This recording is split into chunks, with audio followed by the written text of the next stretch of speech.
retrouvons aujourd'hui un nouveau village du canton d'Authume, Bran, entre Tervé et Offlange, petit village de 211 habitants que l'on appelle les Brantais et les Brantaises. Vieux village, puisqu'on a même retrouvé sur cette voie romaine des vestiges qui ont été trouvés, des constructions, quelques effets également, donc ici à Bran.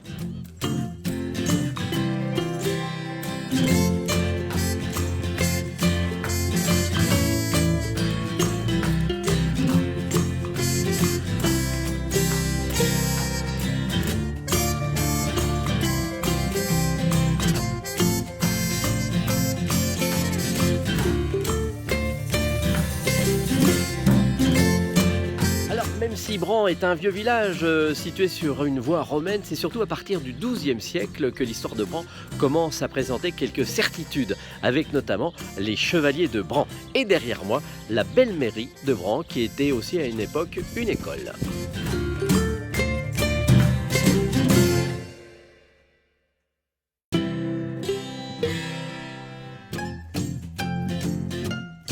L'église Saint-Pierre qui a été reconstruite en 1841. On y retrouve à l'intérieur une pierre tombale du XVe siècle qui représente le chevalier Odo, personnalité de Bran, et de son épouse. Il est mort en 1464. C'était un écuyer, seigneur de Chassé et chanson de la duchesse de Bourgogne.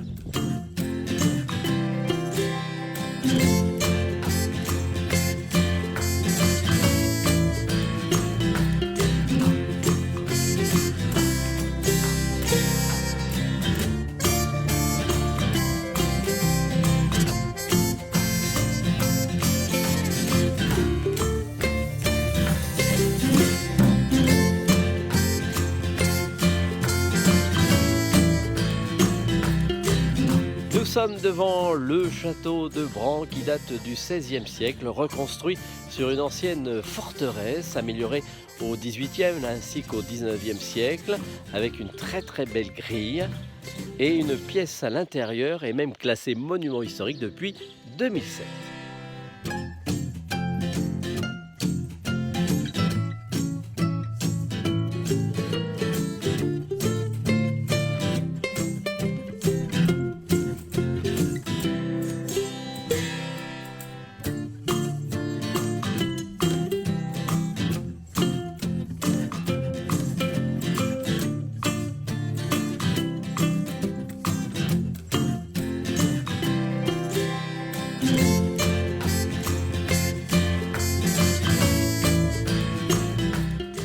Une beurrerie existe en 1902 ici à Bran, transformée en 1909 en société laitière.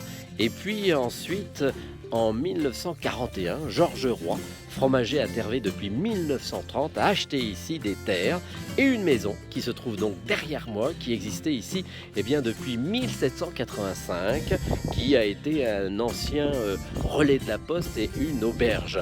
Il emménage une fromagerie dans la grange et construit 2 caves d'affinage. C'est Lucien Roy, son fils, qui lui succède en 1968 et désormais c'est leur fille.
Notre petite découverte de Bran avec cette magnifique fontaine de Bataillé qui date de 1848. Magnifique fontaine protégée du bétail que l'on retrouve ici. Et puis juste derrière moi, eh bien ici une pelouse sèche entretenue actuellement. Vous voyez, il y a des gens qui travaillent. Donc magnifique pelouse sèche, ici Natura 2000 à Bran. Merci de nous avoir suivis, on se retrouve très prochainement dans le canton d'Autun.